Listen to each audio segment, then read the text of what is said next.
Vamos entonces a continuar, como decía, con el estudio acerca de la doctrina de Dios.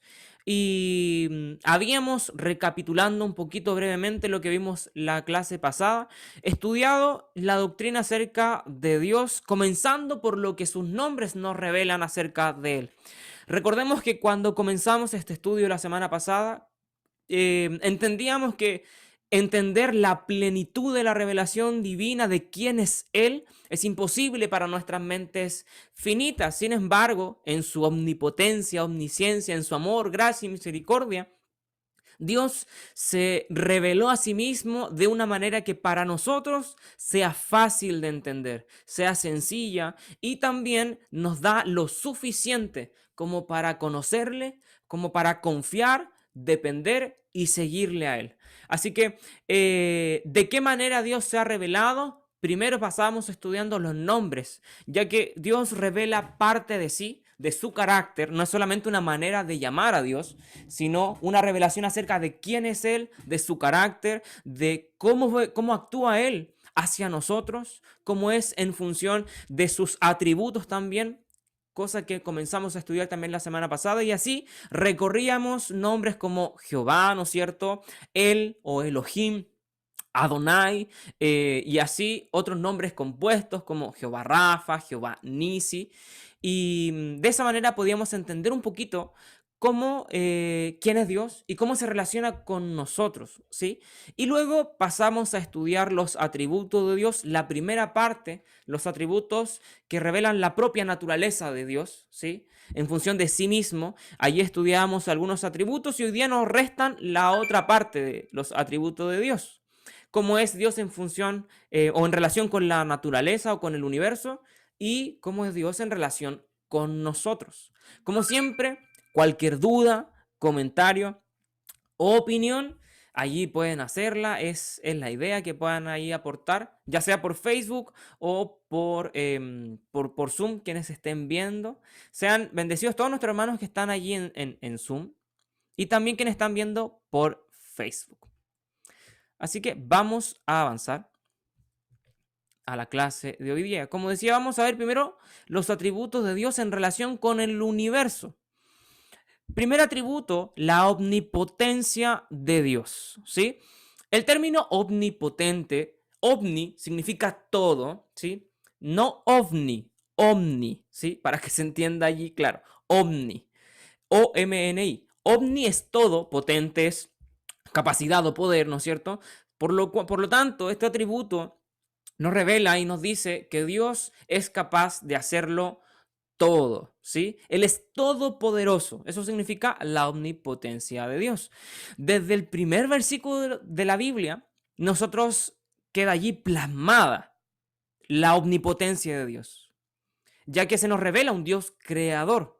Y para que sea el Dios creador, tiene que tener tal poder como para, valga la redundancia, crear, ¿sí?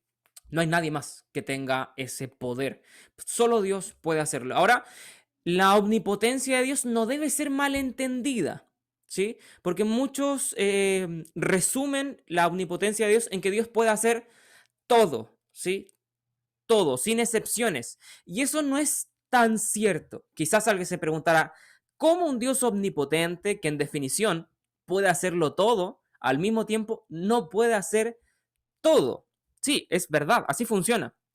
Porque recordemos, todos los atributos de Dios son armoniosos, funcionan en conjunto. Si Dios es justo y también todopoderoso, Dios no puede ser injusto, ¿sí? Porque su propia naturaleza se lo impide. Eso no lo hace incapaz, ¿sí? Sino que revela la armonía de sus atributos. Pero no solo eso. Vamos aquí, hay dos aspectos a considerar en la omnipotencia de Dios. Primero, es la libertad que tiene Dios para poder hacer todo lo que es consecuente con su naturaleza. Por lo tanto, si Dios es justo, Dios no puede ser injusto, ¿sí? Y eso no es una falta a su omnipotencia, porque su omnipotencia, como está bien puesto allí, es la libertad que tiene Dios para hacer todo lo que vaya en consecuencia a su naturaleza. ¿Dios podría mentir? No, porque Dios es fiel y veraz. ¿Dios podría ser malo? No, porque Él es amor bondadoso. ¿Dios podría pecar? No, porque Dios es santo, ¿sí? Entonces, que Dios sea todopoderoso tiene el límite de su propia naturaleza, que sea armonioso con sus demás atributos, ¿sí? Y también se revela su omnipotencia en el control que él tiene, en la soberanía que ejerce sobre todo lo que existe, ¿sí? Otro aspecto que también se revela de la omnipotencia de Dios es que Dios no puede crear absurdos o no se pueden realizar absurdos, como por ejemplo un círculo triangular. Eso no existe, no se puede crear eso. O no puede tampoco crear un soltero casado, porque es inconsecuente. Esas cosas son imposibles, no porque para Dios no sean posibles, sino porque no tienen lógica. O esta, y no sé si alguien la ha escuchado, ¿puede Dios crear una carga tan pesada que Él no pueda llevar? Es imposible porque la propia definición de Dios lo hace ser lo más grande que exista, ¿sí? No puede haber nada más grande que Dios, por definición, ¿sí? Esa es la idea de Dios. La eternidad, ya lo habíamos conversado también, ¿no es cierto? Apunta a esto. Su omnipotencia, como decía, se revela desde el primer versículo hasta el último versículo de la Biblia. Todas las escrituras nos revelan la gran capacidad de Dios. Primero, crear todo lo que vemos, crear nuestras vidas, el plan divino. También vemos pasajes particulares en donde se revela el poder de Dios cuando Dios libera con mano poderosa a Israel de Egipto, por ejemplo, o cuando Dios bendice a Abraham con un hijo, ¿no es cierto? Mostrando que Él es todopoderoso, como para que aún siendo ya casi de 100 años, ¿no es cierto? Tanto él como Sara, anciano ya, poder dar a luz un hijo.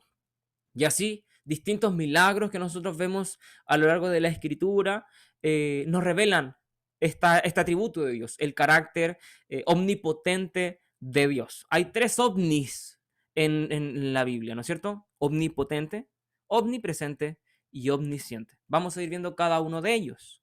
Cualquier duda o comentario, ahí, por favor, toda la libertad. Omnipresente, lo mismo, omni es todo, por lo tanto, significa que Dios está presente en todo lugar. Este atributo implica que Dios no está limitado ni al espacio ni a la distancia, ¿sí? Por eso Él puede ser omnipotente, porque no está limitado por un lugar físico ni por la distancia. Recordemos que el espacio físico que existe fue creado por Dios. Por lo tanto, Él está por fuera de ese espacio creado. ¿Cuál es el espacio creado? Literalmente todo el universo, todo lo que existe. Dios está más allá. La Biblia revela esto. Hay varios pasajes. Dice, los cielos de los cielos no te pueden contener. No pueden lograr abarcar la magnitud de Dios. También dice el libro de Hechos que Él no habita en casa hecha de manos, ¿sí? Porque Él es mucho más inmenso, inmensurable. Es la grandeza de Dios, más alta que los cielos. Ahí el salmista es una realidad, no tenían la comprensión de la magnitud del universo que tenemos tal vez hoy. Sin embargo, no buscaba cuantificar el universo del salmista o el escritor cuando hablaba de que Dios es más grande que los cielos, sino por el contrario, la grandeza de Dios, que no existe nada que sea capaz de contenerlo. Ahora hay que poner la distinción de que no significa que Dios habite en cada cosa que exista, ¿sí? Dios habita en cada corazón que ha rendido su vida a Cristo, ¿sí? Que Dios pueda estar en todas partes no significa que todo es Dios, como por ejemplo habla el panteísmo, que dice que el sol es Dios, que los ríos son Dios, que las plantas son Dios, que literalmente cada cosa que existe es Dios, porque como Dios está en todos lados, entonces todo tiene una esencia de Dios, pero eso no es así. ¿Sí? No funciona así la omnipresencia de Dios. Y es que por esencia literalmente todo es empapado por Dios, ya que todo lo que existe está contenido dentro de su poder. Incluso la Biblia dice que Él sustenta toda la creación y Él es más grande que la creación. Evidentemente, solamente existiendo ya se hace presente su existencia en toda la creación. Y el otro atributo, la omnisciencia de Dios. Todo siente o ciencia, que Él conoce todas las cosas, ¿sí? Pero su conocimiento, y aquí el libro de Génesis nos detalla la cualidad del conocimiento de Dios y la cualidad del conocimiento que adquirió el ser humano, la manera en la que ambos existen. Recordemos un poquito el pasaje del Génesis, cuando Dios pone a prueba a la primera pareja, ¿no es cierto? Y le dice que podrán comer de todo árbol, pero del árbol de la ciencia del bien y del mal y del árbol de la vida no podrán comer. Conocemos un poquito, ¿no es cierto?, la historia. Eva es tentada, come, termina comiendo el fruto junto con Adán y son expulsados. Uno de las tentaciones experimentadas es que ellos podían llegar a conocer las cosas y ser como Dios. En efecto, podían llegar a conocer las cosas. Sin embargo, el conocimiento que adquirió Adán y Eva, que adquirió la humanidad, fue mediante el pecado. Apenas pecaron, la Biblia nos dice que sus ojos fueron abiertos, que conocieron. Pero lo primero que experimentaron fue vergüenza. Eso nos dice la Biblia. Su conocimiento vino a raíz del pecado, de la desobediencia, ¿no es cierto? Y lo primero que experimentaron con ese conocimiento fue vergüenza. Sin embargo, el conocimiento de Dios, primero, no proviene de ningún lado, pues es omnisciente y es eterno. Siempre ha sido omnisciente. Su conocimiento no es gradual, no se perfecciona, no va en aumento. Él lo sabe todo y siempre lo ha sabido todo, ¿sí? Es un conocimiento perfecto y santo. La santidad en la que permea también, lo vamos a ver cuando lleguemos allá, la omnisciencia de Dios. Su conocimiento es perfecto. No necesita razonar, no necesita reflexionar, porque Él ya lo conoce todo. Ahora, es algo importante que comprendamos. Que Dios sepa lo que va a suceder no significa que Él obligue a cada circunstancia que suceda como Él ya la conoce. Porque el conocimiento de Dios no es causativo. No causa las cosas que Dios ya sabe. Que Dios sepa que tal y tal persona tal vez no van a salvarse, no significa que Dios determine tal cosa. Porque el conocimiento de Dios no es causativo. ¿Sí? ¿Se entiende ese punto? Que Dios sepa lo que va a suceder no significa que Dios haga que suceda todas esas cosas. No necesariamente. Hay que separar de aquí la providencia de Dios, que es otro término, que también va conectado tanto a la omnisciencia como a la sabiduría de Dios. La providencia de Dios es la voluntad de Dios, cómo Él mueve, ¿no es cierto?, su plan divino para que suceda como Él lo ha estimado de un principio, ¿no es cierto? Vemos parte de la providencia de Dios en el sacrificio de Jesús, que nos dice la Biblia que Él vino en el momento preciso, en el momento que Dios estableció, ¿no es cierto? Allí hay parte de la providencia de Dios. Cuando José es llevado situación tras situación, ¿no es cierto? Allí también vemos parte de la providencia de Dios, no porque Él haya movido todos los siglos, sino porque Él lo sabía. Y ahí me entendemos estas dos realidades. Hay cosas que Dios hace, hay momentos en donde Dios interviene y Él ya sabía que iba a suceder así, y hay cosas que suceden en las cuales Dios no interviene directamente, pero Él también sabía que sucederían así, ¿sí? Nuestra salvación no está dictada por Dios, depende de nosotros. Si aceptamos a Jesús, si corremos la buena carrera, si peleamos la batalla, guardamos la fe y obedecemos y amamos al Señor. No depende de si Dios dicta que yo me salve o que yo me condene, como por allí, ¿no es cierto? Hay algunas corrientes que hablan sobre eso, que Dios creó a algunos para salvación y a otros para perdición, pero no es así. Recordemos que el conocimiento de Dios no es causativo, ¿sí? Entonces, como bien dice allí, Dios prevé el futuro, pero no lo fija o determina para el hombre. Bien con ese punto. ¿No, alguien tiene algún comentario, alguna duda? Vamos, bien, bien. Perfecto. Vamos a avanzar un poquito más.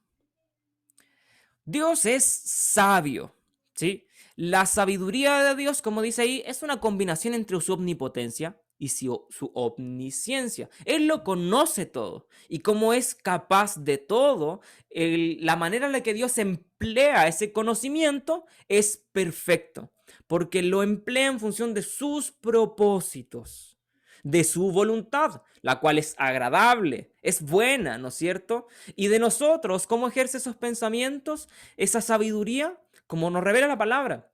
Pensamientos de bien tengo para ustedes y no de mal. La sabiduría entonces de Dios es cómo con su omnipotencia emplea su omnisciencia. Recordemos siempre, tal vez soy un poquito majadero, pero es importante que comprendamos que los atributos de Dios funcionan en perfecta armonía. No debemos agrandar a uno para empequeñecer a los demás, deformando así la imagen de Dios, ¿sí? Em, y al entender cómo funcionan sus atributos, todavía más vemos esta armonía en la persona de Dios, ¿sí? Entonces, la capacidad que tiene Dios para aplicar sus conocimientos son perfectos, son justos, son santos, lo hace en función de su amor, pero también de su misericordia, también de su justicia, gracias a su omnipotencia y su omnisciencia, ¿sí? Dios es soberano. Es uno de los atributos que más me gusta de Dios, que más me agrada de él. Es similar a los nombres. No sé si, como conversábamos la semana pasada, hay gente que tiene como algún nombre favorito de los nombres compuestos de Jehová. Ahí yo comentaba que Jehová Nissi es uno de mis favoritos. De los atributos, personalmente es uno de los que más me gusta junto con su justicia. La soberanía de Dios le da el absoluto derecho de gobernar, de ejercer dominio sobre lo que le pertenece. Todo, todo básicamente, toda la creación.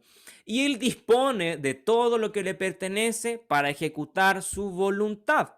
¿Sí? Ahora, que Dios sea soberano y que Él pueda hacer todo por ser soberano y además omnipotente, no significa que Él va a ser un injusto o que Él va a abusar de sus criaturas. ¿Por qué? Porque choca con sus otros atributos, los cuales funcionan en armonía, ¿no es cierto? Me gusta mucho una imagen que la Biblia recalca y de hecho el Apocalipsis, allí hay un canto en donde vemos que el trono no está vacío, que hay alguien que está en el trono. ¿Sí? De hecho, al que está en el trono sea la gloria, honra, dominio y poder. Esa imagen de alguien sentado en el trono refleja la soberanía de Dios, que las riendas de la creación, de nuestra vida, el mundo, no está a la deriva. Hay alguien que está en el trono. Hay alguien que está gobernando. Hay alguien que tiene el control. Como dice, hay una alabanza, tu mundo está en las manos de Dios. Y esa imagen nos debe hacer descansar. Que la creación, por muy convulsionada tal vez que la veamos, el mundo y todo lo que nos rodea, por muy frenético que avance la vida, no debemos perder esta idea, que Dios es soberano, que a Él no se le ha escapado de control la sociedad, el tiempo, nuestra vida y todo lo que existe. Él sigue gobernando allí en el trono. Y todo lo hace en favor de sus hijos. Es un rey justo, es un rey clemente, es un rey soberano que ejerce con justo juicio su autoridad. ¿Sí?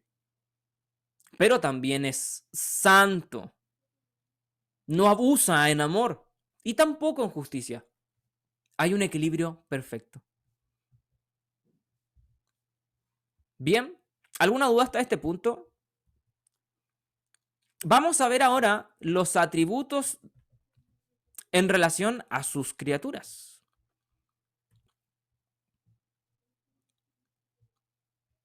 Vamos allá, un segundo.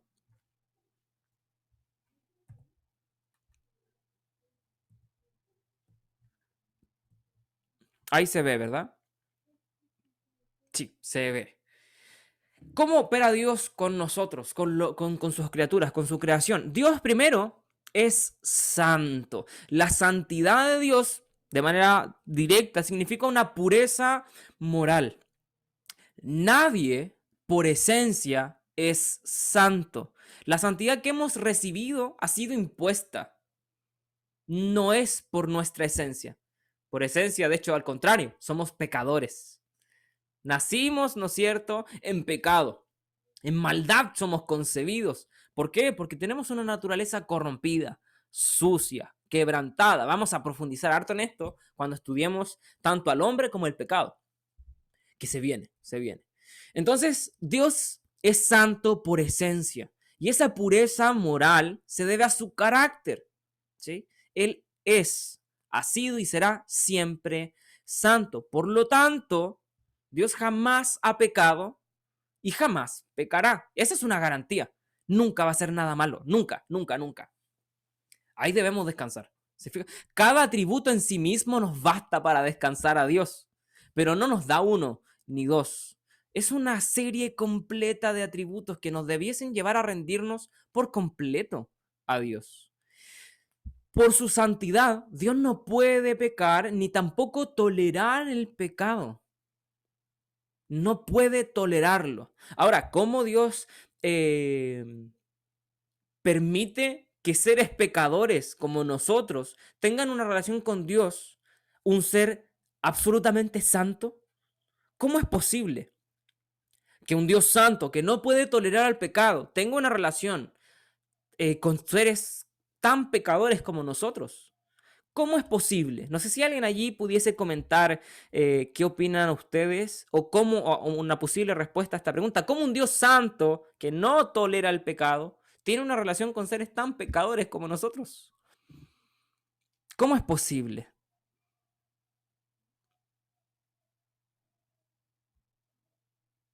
¿Alguien tiene alguna idea, alguna opinión?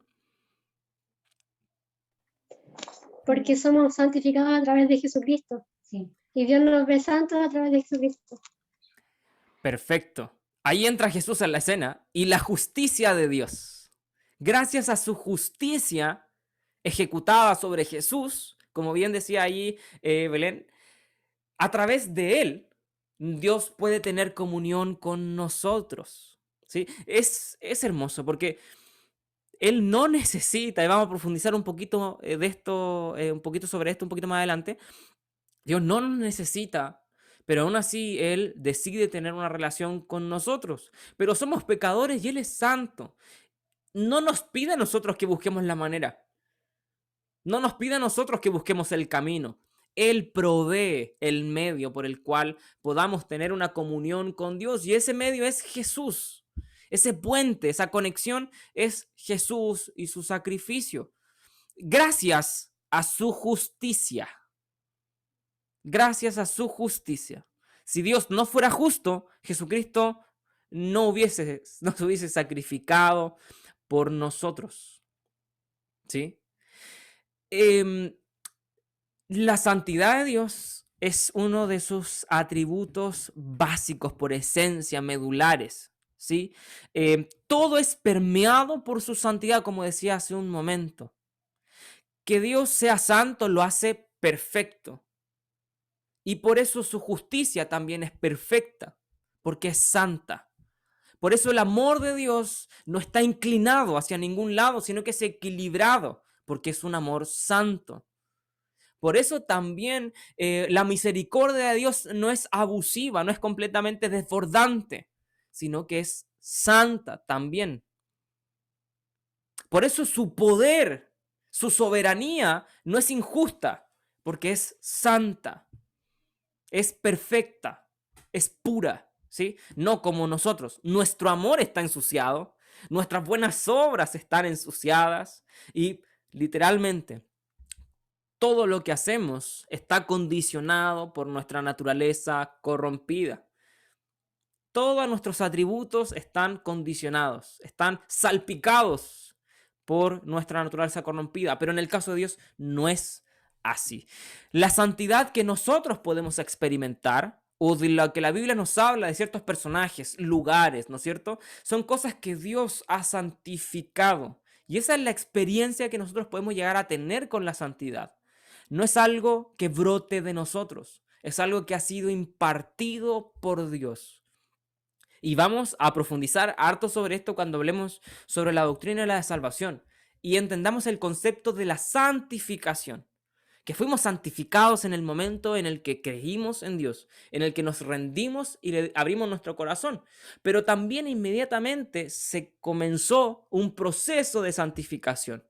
Somos santos en acto, pero también en potencia. Debemos trabajar por nuestra santidad, buscando a Dios, sometiéndonos a Él, menguando, ¿no es cierto? Buscando su palabra, consagrándonos delante de Él. La santidad significa apartado, dedicado a, ¿sí? Dios, ¿en qué sentido es apartado? Que se aparta del mal, ¿no es cierto? Está apartado de él, no puede. De hecho, la Biblia dice que él es limpio de ojos, que no es capaz de ver el mal, no puede verlo, no puede tolerarlo, ¿sí? Y nosotros nos apartamos en función de que nos dedicamos por completo a Dios, ¿sí? Por eso la santidad y la consagración son dos conceptos que van sí o sí unidos. Nos apartamos en santidad para consagrarnos al servicio de Dios. ¿Sí? Dios es justo. También ya hemos comentado un poquito, ¿no es cierto?, de acá. Em, Recordemos que todos los atributos van en armonía, pero ¿cómo se manifiesta la justicia de Dios? Al menos 5 aspectos, 5 maneras que nosotros vemos la justicia de Dios. Cuando Él declara inocente a quien realmente es inocente. ¿Sí? O sea, juzga con justo juicio, para también así condenar al malvado. Pero también lo vemos en el deseo que Dios tiene porque se haga justicia. Dios es amor y por eso nos perdona. Pero si Él no fuera justo, no podría perdonarnos, porque la justicia le permite perdonar. ¿Por qué?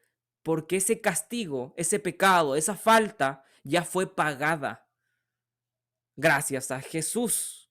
Si esa falta no es pagada, si esa condena no es pagada, Dios no puede perdonar. ¿Por qué? Porque Él es santo y tiene que juzgar al pecado, ¿no es cierto? Tiene que apartarse de él.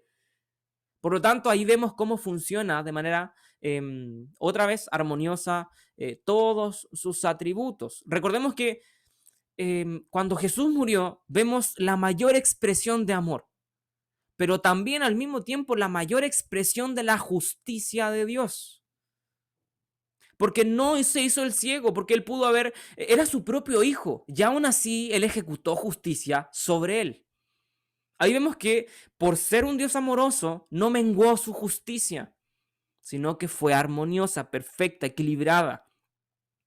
No hizo pagar, ¿no es cierto? O no olvidó, no condonó, ¿no es cierto? Y no obvió nuestro pecado. Él lo tomó y lo puso sobre Jesús. Cuando Dios dice que Él olvidó nuestro pecado o que Él pasó por alto nuestros pecados, no significa que Dios haya dicho, no importa. No, Él sí los consideró, los tomó y pagó el precio por ello. La muerte de Jesús, ¿sí? Cuando Dios perdona a aquel que se arrepiente, también está mostrando justicia, ¿sí? Cuando Dios castiga y juzga a su pueblo, no por ser su pueblo, ellos quedan exentos de justicia. La historia del pueblo de Israel es un claro ejemplo. Nuestra vida también, estoy seguro que hemos experimentado en más de una oportunidad la justicia de Dios. Hemos visto cómo la justicia de Dios se mueve junto con su amor. Versículos claves que apuntan sobre esto, que debemos recibir la reprensión de nuestro Dios, porque ahí se está demostrando su amor. Cuando los proverbios también hablan sobre esto y la Biblia, diciéndonos que a quien Dios disciplina es a quien Dios ama. ¿Sí? Y allí vemos nuevamente cómo funcionan en conjunto la justicia y el amor de Dios. Si Dios nos disciplina, si Dios ejecuta justicia sobre nosotros, también está al mismo tiempo derramando amor. Debemos experimentarlo así, debemos comprenderlo así. La disciplina de Dios es justicia, pero también amor, ¿sí? Cuando salva a su pueblo, vemos la justicia de Dios casi en su máxima expresión en la salvación. ¿Por qué?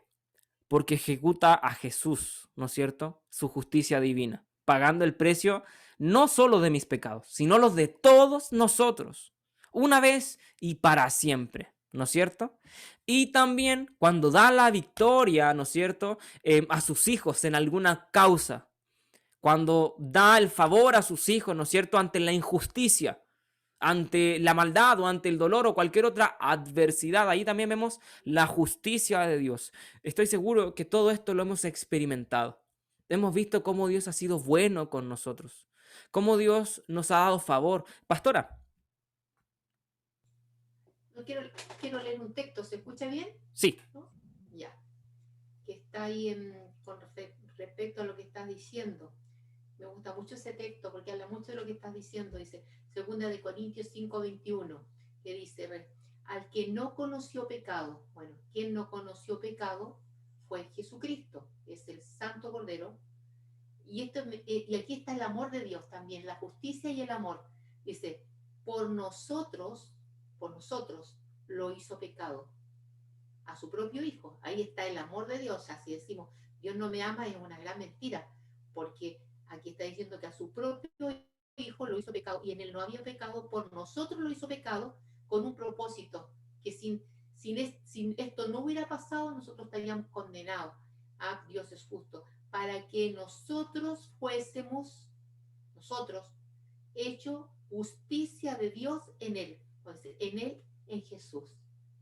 Entonces, gracias a ese sacrificio, Dios hace justicia, Dios es justo y quiere que sus hijos también actúen en rectitud. Y la única forma era Jesucristo, que se hace hombre. Por eso ahí entendemos por qué la humanidad, por qué el verbo se hace carne dentro de la justicia. Dios es increíblemente, como dices tú, Él no va a pasar por alto el pecado. El hombre pecó, el alma que pecare se morirá. Entonces, Dios ama al hombre, pero ¿cómo lo puede salvar? Si la justicia dice que la persona que peca muere, entonces como jaque mate, ¿cómo lo hace? Bueno, en Jesucristo.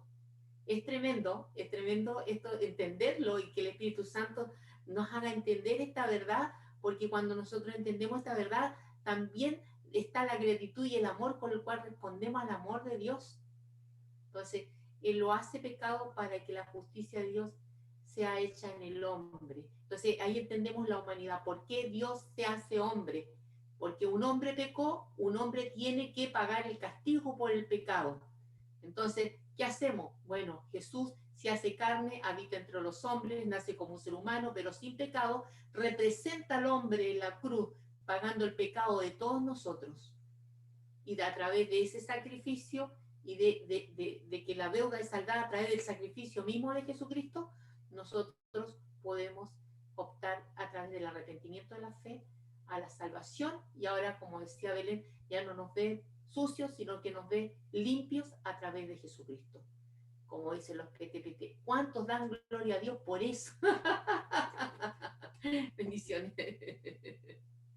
Qué tremendo, ¿no es cierto? Entender, ya vimos que Dios es santo y que no puede estar en comunión con el pecado, pero aún así se encarnó para, como dice, es que ese texto es tremendo. Él era santo y se volvió pecado por nosotros, solo por amor, solo por amor. Y ahí había un spoiler más o menos ahí cototito, sobre lo que vamos a ver en la doctrina acerca de Jesús, las razones por las cuales él participó de carne, ¿no es cierto? También, como dice nuestra pastora, comprender el sacrificio de Jesús a la luz de sus atributos, a la luz de la revelación completa de las Escrituras, no hace nada más que maravillarnos cada día más, todavía más, ¿sí? Me acabo de acordar de algo. También habla en Proverbios de que nos corrige a su pueblo como un padre corrige a su hijo en amor. Y ahí se demuestra su justicia también, que aún siendo hijos nos corrige, pero en amor. Sí, efectivamente. Y que va muy en línea con lo que estábamos recién conversando, porque ese proverbio dice, como bien decía Belén, un padre demuestra su amor al corregir o al ejecutar justicia sobre su hijo. Y eso lo demostró Dios literalmente en carne propia, porque demostró su amor al ejecutar justicia sobre su propio hijo, sobre Jesús. ¿Sí? Una imagen que me quedó grabada en un campamento que se realizó en la iglesia fue una comparación entre el sacrificio de Isaac y el de Jesús. En el caso de Abraham, Abraham levantó el cuchillo, pero su mano se detuvo. El cuchillo no tocó el cuerpo, pero en la cruz el cuchillo no se detuvo. El Padre ejecutó justicia sobre su Hijo. En la cruz el cuchillo no se detuvo. Y fue por amor a nosotros, ¿sí? Por la justicia de Dios. ¿Bien? Tremendo. Dios es fiel, ¿sí? Son atributos que uno los tiene por obvio, ¿no es cierto? Uno los tiene incluso uno da el título del atributo y casi que lo asume y entiende completamente cómo funciona, ¿no es cierto? La fidelidad de Dios es lo que lo hace digno de confianza. También habla sobre su veracidad, que Dios es veraz, de que lo que Él dice lo cumple, lo que Él promete lo va a ejecutar, que no es hijo de hombre para arrepentirse, no se retracta, no cambia de opinión. Dice Santiago que no hay sombra de variación en Dios. Por lo tanto, eso nos da confianza y seguridad, muchísima, ¿sí? Eso nos debería llevar a depositar toda, completamente nuestra fe en Él. Un ejemplo muy, muy, muy, muy burdo. Si imagínese usted que va a comprar acciones en la bolsa y va a comprar o gastar dinero en una empresa o en una acción que sus números son muy fluctuantes. En un momento está arriba, pero en otro momento está abajo. Por lo tanto, ¿es una inversión segura? No, para nada, porque sus acciones suben y bajan constantemente. No se mantienen estables, por lo tanto yo no sé si voy a tener ganancias o pérdidas. ¿Qué acciones compraría? ¿Las que son estables y van en aumento o las que van bajando y son fluctuantes? Nadie pondría su dinero en algún lugar en donde sabe que va a perder. Pero en Dios tenemos la seguridad de que jamás vamos a perder. Y aún así nos reservamos un poquito de inseguridad y de dudas en muchas oportunidades cuando Él nos demuestra constantemente que Él por esencia, su carácter, su naturaleza es ser fiel, cumplir sus promesas. Aunque tarde, cumplirá. Va a llegar. Lo que Él dice se hará. Es una seguridad. Es una seguridad, ¿sí? Y es su fidelidad lo que alimenta nuestra esperanza. ¿Sí? Deberíamos descansar por completo en sus palabras o en lo que nos dice la Biblia, básicamente. Nos debería bastar. Como dice Timoteo, es suficiente. ¿Sí? ¿Alguien iba a comentar? Sí, yo. Y me recuerda que dice la Biblia que Él es camino, verdad y vida. Y cuando habla de verdad, habla de que lo que Él dice lo cumple. Me recuerda también cuando habla del juramento y dice que tú sí seas así, tú no seas no. Nos dice que nuestro carácter debe ser como el de Cristo, de ser de palabra. Por lo mismo Dios dice que es verdad, entonces cuando Él nos promete algo, es fiel y lo cumple, es confiable. Parte de que el carácter de nosotros como cristianos deberíamos tener también, ser confiables. Definitivamente. Es muy interesante lo que dice Belén, porque no solo se aplica a la fidelidad como algo que nosotros también deberíamos practicar, ser de una línea, que nuestro sí sea sí, que nuestro no sea no, que si nos vamos a comprometer con algo sea mejor que lo cumplamos, porque si no, mejor no nos comprometamos, que seamos fieles a nuestra palabra, básicamente, ¿sí? Pero esto debería replicarse en todos los atributos morales de Dios. Así como Él es santo, la Biblia lo dice, nosotros también debemos ser santos. Así como Él es justo, también nosotros debíamos juzgar con justo juicio, sin murmuración, sin doble estándar, no mirando lo aparente, sino a la luz de la palabra, en amor, en misericordia, mansedumbre, ¿no es cierto? Y también lo que resta con los demás atributos, amor, también debemos amar. Como decía Belén, nosotros debemos reflejar a Cristo. Y si Cristo es justo, fiel, santo, amoroso, misericordioso, bueno, también nosotros debemos ser iguales. Es nuestro molde, es nuestro estándar, ¿sí? Es nuestro estándar. ¿Podemos con nuestras fuerzas? Imposible. Gracias a Dios que no es con nuestras fuerzas, sino que es con su Santo Espíritu. La clave no está en ti ni en mí, está en Él. Él es la clave. Dios es misericordioso. Aquí hay una cita que lo más probable es que sea mucho más certera de lo que pudimos nosotros comentar. Lo voy a leer textual. La misericordia de Dios es la bondad divina ejercida para aliviar las desgracias y aflicciones de sus criaturas. Es la cualidad que hace a Dios condolerse y tomar medidas para el alivio de ellas. Y cuando se trata de un pecador impenitente, es la cualidad que conduce a Dios a sentir paciencia longánima, ¿sí? Hay una escena en donde Dios mira a Jesús, a Israel, y se compadece de ellas. Lo ven como un grupo de ovejas que deambula sin pastor. Allí vemos la misericordia de Dios. Es que la misericordia de Dios brota, sí, brota un montón en las escrituras.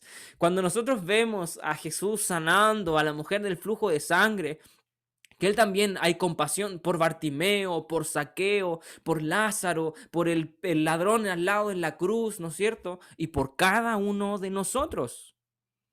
Es la cualidad que nosotros también debemos tener, que Dios nos exige y nos pide. Aprendan lo que es la justicia, amen la misericordia. La parábola del buen samaritano se basa en eso, en hacer misericordia, en compadecerse. Y hay una palabra que en nosotros juega, que lo conversábamos, si mal no me equivoco, en un estudio de los jóvenes, lo difícil que es la empatía. Lograr sentir, compadecerse por el otro. Es una cualidad que lastimosamente cada vez es más escasa. Y la Biblia habla un poquito sobre ello. Jesús mismo, cuando profetiza sobre los últimos tiempos, cuando habla de que el amor de muchos se va a enfriar, también habla de que esta cualidad cada vez va a ser más escasa en el mundo. Cada vez la gente va a ser menos bondadosa, menos misericordiosa. Cada vez va a haber menos empatía. Por lo tanto, ¿qué es lo que debemos pedirle a Dios? Más misericordia. Más misericordia todavía. ¿Sí? Es lo que básicamente a Dios lo hace bueno. Bondadoso, que extiende su mano para ayudar. El amor de Dios. ¿Sí? Dios es amor. La Biblia nos revela la esencia de Dios. Es uno de los atributos más, voy a decirlo así, más manoseados por el mundo, más trastocado, más manipulado y tergiversado que hay, de todos, ¿sí? Es común escuchar o ver gente que piensa que Dios no va a condenar a nadie, ¿sí? Por lo general es muy mal entendido por gente que ni siquiera se considera a sí mismo cristiana. ¿Sí? Pero lastimosamente también muchos cristianos no comprenden o deforman el amor de Dios, ¿sí? Hay corrientes doctrinales que justamente dicen cosas como las que acabo de decir, que Dios no va a condenar a nadie nunca. Y eso es un error. Creer que Dios es tan grande en amor que va a obviar su propia justicia y santidad es un error. Dios no va a pasar por alto sus demás atributos por exacerbar uno. No, van a funcionar en perfecta armonía. ¿Sí? Ahora, el amor de Dios no se manifiesta cuando vemos que Él no quiere que todos se pierdan. De hecho, allí vemos más misericordia que amor. Porque vemos que Dios mira la condición deplorable del ser humano, que va a la condenación. Y su deseo es que vaya a la vida eterna, que salga de allí. Vemos la manifestación del amor de Dios en el deseo que Él tiene de tener una comunión con nosotros, manifestada en la persona de Jesús, en el deseo de que alcancemos la salvación, de poder potenciar, ¿no es cierto?, la obra que Él ya comenzó en nosotros para acabarla. y que su fidelidad nos dice que Él cumplirá, que lo que comenzó en nosotros también lo terminará, ¿no es cierto? Lograr conformarnos a su imagen para poder vivir eternamente con nosotros. Allí vemos el amor de Dios y la máxima expresión del deseo de Dios por tener una comunión con nosotros se encuentra en Jesús y su sacrificio. Es la máxima expresión del amor y la máxima expresión del deseo de Dios por tener una comunión con nosotros. ¿Por qué será eso? El propio nombre de Jesús lo revela. Emmanuel, Dios con nosotros, habitando. Ahora Emmanuel se fue, pero tenemos al Consolador, al Espíritu de Cristo. Vamos a profundizar en los nombres del Espíritu Santo también, cuando lleguemos a la doctrina del Espíritu Santo. Uno de sus nombres es el Espíritu de Cristo, el cual habita en nosotros, haciendo presente la presencia, valga la redundancia, de Cristo en nosotros. Podemos tener comunión con Dios. La obra de Jesús nos hizo estar en paz con Él, su justicia. Abrió el velo, podemos entrar confiadamente. Ya no hay un abismo que nos separa, no hay un velo que nos separa. Podemos tener comunión con Él. Por eso Juan 3:16 dice que Dios muestra su amor para con nosotros en la persona de Jesús, en su sacrificio. ¿Sí? No debemos malentender el amor de Dios. Él es justo y el pecador que no se haya arrepentido, que haya perseverado en el pecado, va a ser condenado. Pero así como es justo para condenar, también es justo para salvar. Y eso es lo que nos promete. No sé, ¿alguien iba a comentar? Sí, no sé. Aquí sí. Sí. No quería leer el otro texto bíblico, donde está en Romanos 5:8, donde está la evidencia suprema del amor de Dios. Dios es amor, pero aquí se conjugan dos cosas. Sí. Mas Dios muestra su amor para con nosotros, en que siendo aún pecadores, Cristo murió por nosotros, estando en la condición de pecador. Siendo en esa condición, Él muere por nosotros. Hoy día vemos cómo la gente de repente actúa frente a personas que, por ejemplo, han delinquido, han hecho algo, dice no tiene perdón de Dios, ojalá se pudre en la cárcel, expresiones así. Y toda persona, ¿cierto? Que, bueno, a través del método bíblico, del arrepentimiento y la fe en Jesucristo, puede acceder al perdón de Dios y al amor de Dios también. Pero ahí está el gran ejemplo de Dios y la gran evidencia del amor de Dios para con nosotros. En Romanos 5 también. Qué tremendo versículo, ¿no es cierto? Porque revela el amor de Dios y la condición de nosotros, que a pesar de ellas decidió acercarse, salvarnos, sacrificarse, ¿no es cierto? Esa es la gloria del amor de Dios.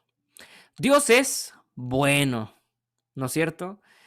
Las bendiciones que recibimos de Dios, los favores que recibimos de su mano, nos revelan este atributo de Dios, que Él es bueno, que Él nos cuida, nos protege incluso, nos satisface nuestras necesidades, provee a nuestras necesidades.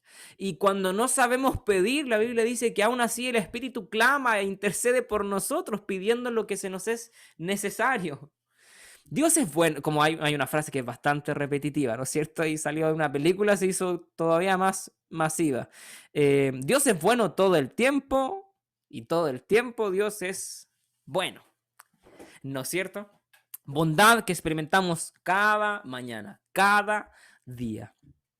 Bien. Ahora, cuando vemos que Dios es bueno, podemos hacernos unas preguntas que son un poquito interesantes. Si Dios es bueno, ¿por qué hay sufrimiento? ¿Por qué hay maldad? ¿Por qué hay dolor? ¿No es cierto? Es una pregunta muy usada por muchos. Incluso he visto casos en donde la respuesta a esta pregunta es gatillante en la persona, en su decisión de si creer o no creer en Dios. Y lamentablemente muchos prefieren no creerlo, porque no entienden, no logran correlacionar esta idea. Un Dios bueno y un mundo malo. No logran entenderlo, ¿sí? Primero debemos entender los siguientes puntos para comprender esta idea. cómo puede ser completamente compatible un Dios bueno con un mundo malo, ¿sí? Primero, Dios no es responsable del mal, ¿sí? Con eso ya debiese ser suficiente para nosotros para entender de que es compatible, porque Dios no es responsable. Si hay mal, Dios no es el responsable. Y evidentemente, el único que queda como responsable somos nosotros, como seres humanos. Si existe sufrimiento, si hay gente que sufre, si hay gente que muere o que hay maldad en la tierra, no es culpa de Dios, porque Dios no ejecuta esas cosas. Somos nosotros como seres humanos los que producimos el mal en el mundo. No es Dios. Dios queda libre de juicio, de condena. Eso se debe al libre albedrío. Dios nos creó con capacidad de decidir, ¿sí? Decidir tanto lo bueno o lo malo. Sería malo que Dios nos obligara a decidir por lo bueno. Eso sería un Dios malo. Un Dios que nos obliga a decidir, no que nos da libertad. Allí habría un Dios malo. Pero ¿qué tenemos delante de nosotros? Un Dios que nos permite elegir, aun cuando Él sabe que muchos no lo escogerán a Él. Pero aún así nos da libertad, porque ahí hay amor. De lo contrario, habría otra cosa. No se podría concebir el amor si estuviésemos obligados, ¿no es cierto? Dios es todopoderoso, ¿sí? Y si el mal existe es porque Él lo permite. Y aquí está anclado, ¿no es cierto?, esta idea con el tercer punto, que Dios va a triunfar sobre el mal, porque Él tiene un propósito detrás de todo, ¿sí?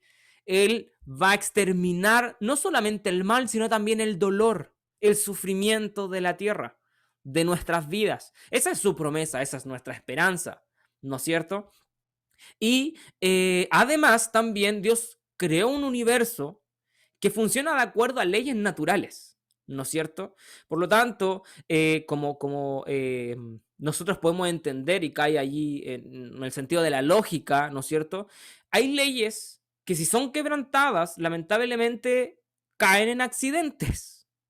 Si yo voy corriendo directamente hacia un precipicio y caigo por el precipicio y muero, así funciona la gravedad, ¿sí? Dios no es malo por no sostenerme en el aire, ¿no es cierto?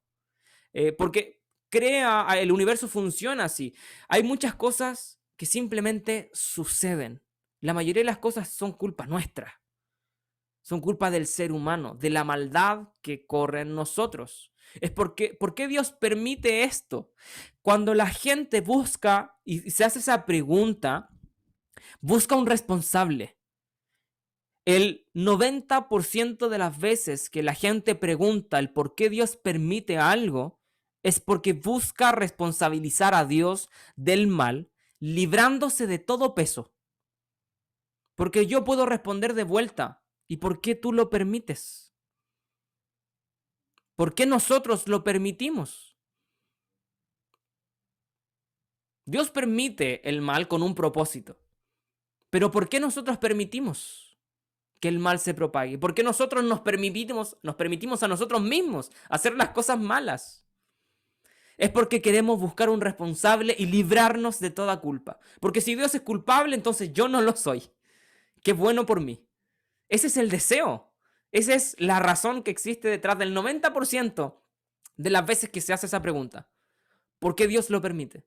Porque queremos que Dios sea el responsable para obviar nuestra maldad. Y no es así, ¿sí? La maldad existe en el mundo porque nosotros somos malos.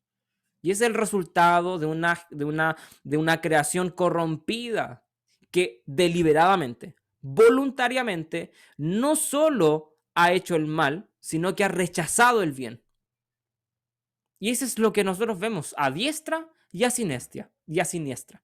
Una generación que no se somete a Dios. Bien, vamos por el último atributo. Sí, nos queda ahí un par, vamos a avanzar. La Trinidad.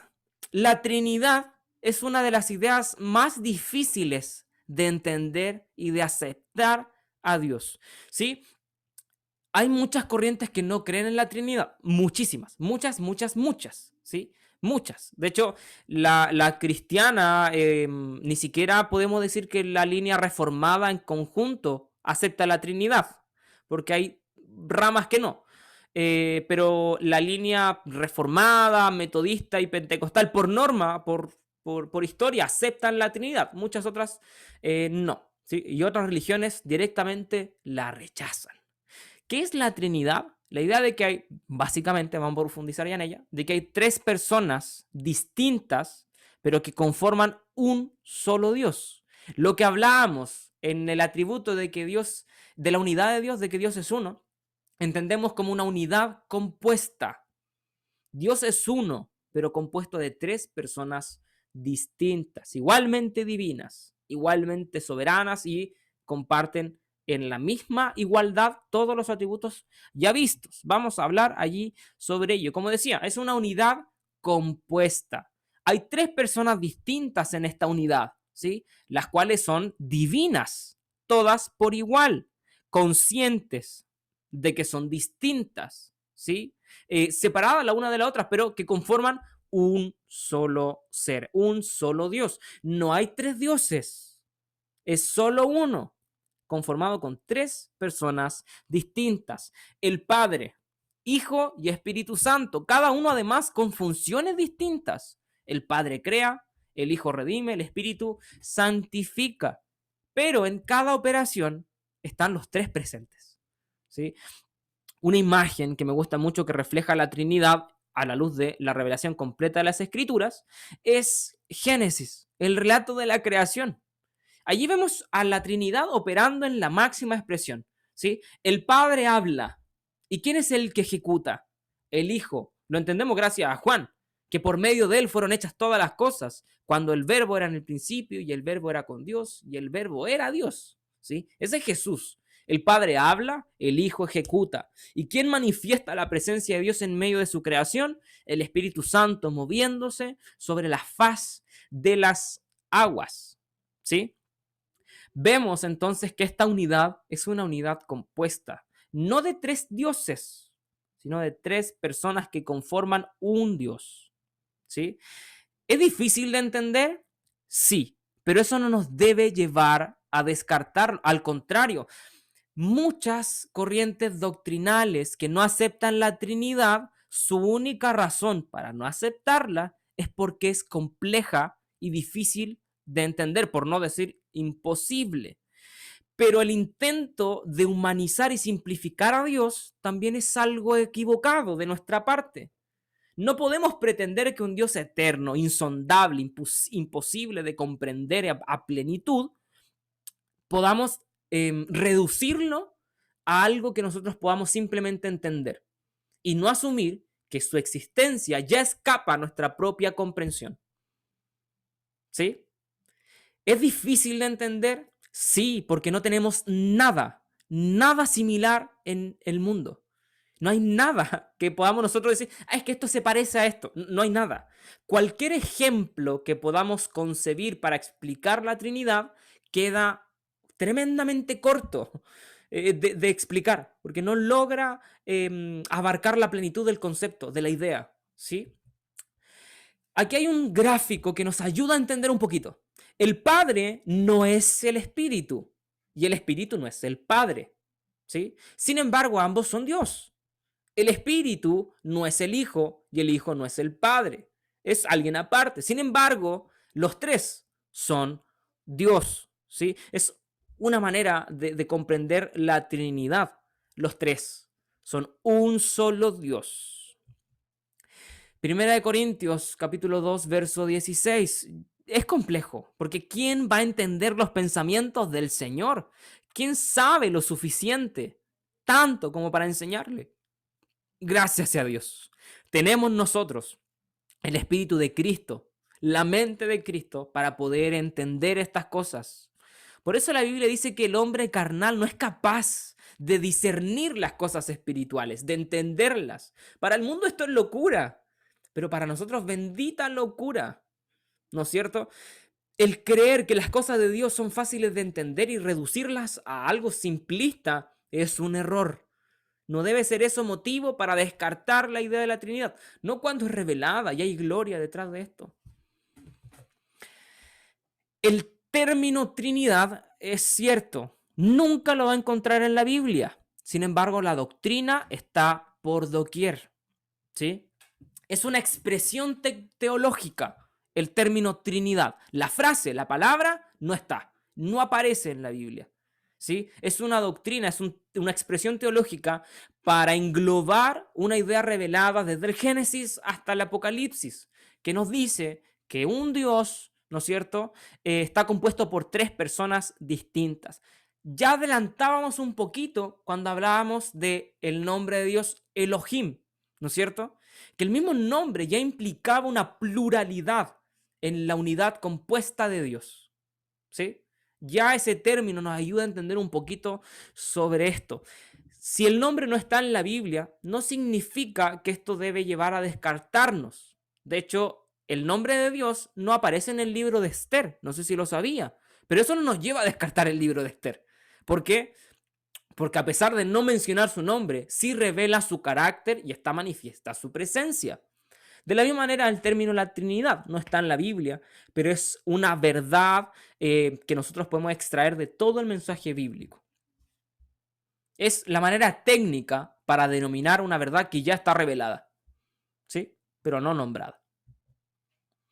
Debemos distinguir estas dos ideas. No es un triteísmo, como algunos piensan, son tres dioses distintos. No es así, no funciona así la Trinidad. Es un Dios, solo uno, pero compuesto con tres personas distintas. Debemos ampliar un poquito nuestra mente y comprender que hay cosas que no vamos a comprender, aunque suene un poquito loco la idea. Pero debemos comprender que hay cosas que no vamos a lograr comprender a plenitud. Una de ellas es esta: verdades que solo requieren fe, ¿sí? Dios es así, la Biblia así revela a Dios y así lo aceptamos. El sabelianismo es una corriente también doctrinal. Hasta el día de hoy todavía hay corrientes que lo creen así, en donde dicen que sí, es verdad, hay un solo Dios, pero el Hijo no es Dios y el Espíritu tampoco. Es solo uno que se manifiesta de maneras distintas. El Hijo no es alguien aparte, es una manera que tiene Dios para manifestarse.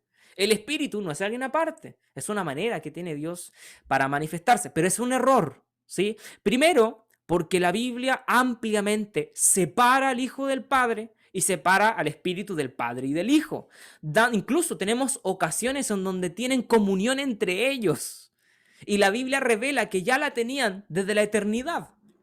Por lo tanto, es una teoría que bíblicamente es imposible de sostener, ¿sí? El correcto entendimiento de la doctrina nos debe llevar a asumir la idea de que hay un solo Dios compuesto por tres personas distintas, completamente divinas, iguales en posición y en divinidad, comparten los mismos atributos, distintos en oficios, ¿sí? Pero que conforman un solo Dios, ¿sí? ¿Cómo vemos nosotros la Trinidad en el Antiguo Testamento? Ya nos queda poquito para ir terminando. Lo vemos de distintas maneras, pero quería poner este versículo. Número 6, 24. Esta doxología, esta bendición, la bendición sacerdotal, presenta la manera en la que cada persona de la Trinidad actúa. Jehová te bendiga y te guarde. Jehová haga resplandecer su rostro sobre ti y tenga de ti misericordia. Jehová alce sobre ti su rostro y ponga en ti paz. La protección divina está atribuida al Padre. Quien ejerce su luz sobre la creación y sobre sus hijos es la luz, Jesús, ¿no es cierto? De Él recibimos misericordia en la cruz. Y la paz es una cualidad que recibimos gracias al Espíritu Santo. Allí podemos ver nosotros la manera en que la Trinidad ejerce su bendición sobre nosotros. ¿Cómo somos bendecidos por la Trinidad? Hay mucho más. Ya conversábamos sobre el Génesis, que vemos allí a la Trinidad en la creación, cuando Dios dice, hagamos al hombre, hablando dentro de su propia unidad compuesta, o en la Torre de Babel, bajemos, hablando a sí mismo. en su unidad compuesta. También vemos a Jesucristo en la imagen del ángel de Jehová, un personaje muy particular en el Antiguo Testamento que se nos denomina como un ángel, sin embargo recibe adoración. Y en el mismo Antiguo Testamento tenemos otros ángeles que no reciben adoración, que la redirigen directamente a Dios, pero el ángel de Jehová recibe la adoración. Se le llama Señor inclusive. Recordemos el término Señor es Adonai, un término dirigido a la divinidad, y el ángel de Jehová lo recibe. Es el ángel de Jehová una figura del verbo preencarnado, antes de que sea encarnado. Allí vemos a Jesús, el ángel de Jehová. Y también podemos ver el Espíritu de Dios a lo largo de todo el Antiguo Testamento en distintos pasajes obrando. Isaías habla harto no solo de Jesús, también del Espíritu de Jehová, que es uno de los nombres del Espíritu Santo. En el Nuevo Testamento, tal vez no necesitamos conversar profundamente sobre el Nuevo Testamento, ya que se nos revela la Trinidad allí enmarcada en múltiples oportunidades. Pero esta oportunidad en donde Jesús habla es importante para entender la posición de la Trinidad. Por tanto, id y haced discípulos, Mateo 28:19, a todas las naciones, bautizándolas en el nombre del Padre y del Hijo y del Espíritu Santo. El orden no está en un orden jerárquico necesariamente de posición, ya que si bien el Espíritu no es el Padre ni el Hijo, está en igualdad de posición, es igualmente divino. ¿Sí? Lo mismo el Hijo. El orden está en un orden de revelación. El primero en revelarse fue el Padre. El segundo en revelarse fue el Hijo. Y el tercero en revelarse fue el Espíritu Santo. El Padre en todo el Antiguo Testamento. El Hijo en todos los Evangelios. Y el Espíritu en toda la época de la Iglesia. ¿Sí? Hasta el día de hoy, ¿no es cierto? Entonces vemos acá cómo el Padre y el Hijo y el Espíritu están en un mismo nivel. ¿Sí? Por lo tanto, allí vemos la divinidad de los tres, de la unidad compuesta de Dios. Vemos también otra imagen donde están los tres personas de la Trinidad cuando Jesús es bautizado. Estaba el Hijo, el cielo se abre, baja el Espíritu Santo en forma de paloma y se escucha la voz del Padre hablando, diciendo de Jesús: este es mi Hijo amado en el cual tengo complacencia. ¿No es cierto? Y así otras porciones en donde se diviniza tanto a Jesús, quien es llamado Kyrios, que es el símil de Adonai, término divino, ¿no es cierto? El Padre está más que evidente su divinidad, y del Espíritu Santo también se le atribuye divinidad, ¿sí? Uno de los casos más emblemáticos allí es Ananías y Zafira, cuando le preguntan ¿por qué le mentiste al Espíritu Santo? ¿Por qué le mentiste a Dios? ¿Sí? Revelando que el Espíritu también es Dios, y así en muchos otros pasajes. La divinidad de la Trinidad es una verdad evidente no solo en el Nuevo Testamento, sino de manera muy amplia también en el Antiguo. ¿Sí? Toda la Biblia nos revela la Trinidad, no solo el Nuevo Testamento, toda la Biblia. Ahora, ya comentaba que no nos sirven mucho, son muy ineficaces y quedan muy cortos, pero nos ayudan de una manera tanto sencilla. Algunos ejemplos para entender un poco la Trinidad. El agua es una sola, pero tiene tres manifestaciones, ¿no es cierto? Sólida, gaseosa y líquida. Sin embargo, en cualquiera de esos tres estados sigue siendo agua, ¿no es cierto? Ahora bien, derribemos inmediatamente el ejemplo. Dios no tiene tres manifestaciones. El gas sigue siendo agua, el sólido, el hielo sigue siendo agua, pero en la Trinidad el Hijo no es el Padre no es el Hijo y ninguno es el Espíritu, son tres personas distintas, sin embargo, un solo Dios. Por eso decía que son ineficientes, pero en algo ayudan. El trébol, lo mismo. De hecho, hay una historia que el trébol fue ocupado para evangelizar en Irlanda, un lugar en donde el trébol era símbolo muy, muy importante allí. Lo ocuparon allí unos sacerdotes para poder evangelizar y explicar la Trinidad. Así como el trébol tiene más de una hoja, pero un solo tallo, ¿no es cierto? De la misma manera explicaban allí, de manera sencilla y burda, funciona un poco la Trinidad. O el triángulo, tres ángulos, tres lados. Si se saca uno, ya no es triángulo, deja de serlo, ¿no es cierto? De la misma manera funciona este ejemplo. El matrimonio tal vez es ligeramente mejor que los anteriores, porque en el matrimonio sí vemos una unidad compuesta. La Biblia habla sobre el matrimonio, en donde Hay dos personas, pero delante de Dios conforman solo una carne será, ¿no es cierto? Ahí eso es una unidad compuesta, son dos personas totalmente distintas, pero conforman una sola unidad, que es el matrimonio, ¿no es cierto? También hay otros ejemplos como el gobierno, por ejemplo, es un gobierno, pero hay tres poderes, ejecutivo, legislativo y judicial, y así otro par de ejemplos, el arco iris, distintos colores, pero un solo arco iris, y así. Sin embargo, tratar de simplificar, vuelvo a repetir lo anterior, la esencia de Dios, su naturaleza, tal vez no sea una muy buena idea y debemos quedarnos en aceptar por fe algo que quién sabe si llegaremos a comprender aún estando allí en su presencia. ¿Sí? Pero la gloria de la divinidad está en que Dios manifiesta su amor tanto como Padre, y ya lo hemos conversado en lo que va del estudio, también como Hijo y también en su Espíritu. Somos bendecidos en Él. Pero, y lo comentaba en un momento, la Biblia nos revela que Dios no necesitaba comunión antes de nosotros. Porque alguien pensará, chuta, ¿para qué Dios nos creó? Tal vez se sentía solo. No, eso es un error. El propio Jesús revela que en la eternidad, antes de todo, ya había una comunión perfecta entre el Padre, Hijo y Espíritu. Ya existía una comunión perfecta, una comunión que se basa en su propio carácter, en su propia esencia, ¿no es cierto? Por lo tanto, no está contaminada, está limpia, pura. Sin embargo, aún así nos creó, no necesitándonos. Y no bastó con eso, sino que además nos permite disfrutar de su presencia y nos promete que esto pueda ser de manera eterna. Ese es su regalo. Se acerca a Él en su perfección, en su santidad, justicia y amor a nosotros, una humanidad corrompida, para revelarnos su amor, para rescatarnos y redimirnos y en algún momento poder gozar con Él la eternidad. ¿Sí?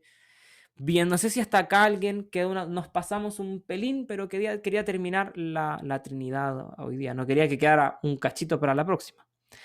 No sé si alguien quiere comentar algo, alguna duda que haya quedado. Ha estado bastante bueno el estudio del día de hoy. Nos pasamos un pelín, pero al menos alcanzamos a englobar toda la idea. Y si bien terminamos hoy día la doctrina de Dios, el estudio no termina. Seguimos con más doctrinas. Hemos estudiado la Biblia, al Dios de la Biblia. Y ahora vamos a estudiar a las criaturas que creó este Dios, partiendo por los ángeles. ¿Quiénes son? ¿Cómo son? Son distintos, hay rangos. Leemos que hay ángeles, serafines, querubines, arcángeles y Satanás, los demonios. También son ángeles. ¿Qué son? Todo eso y más. Vamos a verlo en el próximo estudio. Es el día miércoles a las 8 de la tarde, si Dios lo permite, esta próxima semana. Continuar así. Así que no se lo pierda. Manténgase allí al tanto. Compartamos el video, el enlace, tanto en Zoom como en Facebook. Queda grabado, así que allí también pueden volver a verlo si quedó alguna duda, quieren volver a retomar. Allí queda, ¿sí? Dios bendiga allí a todos los que se conectaron tanto en Zoom como en Facebook, los que verán también esto después. Belén, nuestra pastora, Jorge García también. Martín, también se había conectado Cintia entre medio, los que están en Facebook, no veo quiénes son, pero Dios los bendiga ahí donde estén. Y les paso el aviso de que esta semana tenemos jóvenes, el sábado a las 5:30 y domingo nuestro culto general a las 6 de la tarde. Sin más, ya vamos a estar cerrando el estudio de hoy, dándole gracias al Señor, y le voy a pedir a nuestra pastora que nos despida con la bendición. Te damos gracias, Señor, por el estudio de tu palabra. Gracias porque usted nos educa a través de ella y porque tenemos esta gran oportunidad de acceder a un estudio bíblico en este tiempo. Bendice a los asistentes, tanto aquí en Zoom como en Facebook, y podamos hacernos este tiempo cada miércoles para aprender de tu palabra. Señor, bendice a Cristóbal, al maestro, bendice su vida también grandemente, Señor. Pedimos tu dulce bendición sobre nuestras vidas, en el nombre de Jesús. Amén.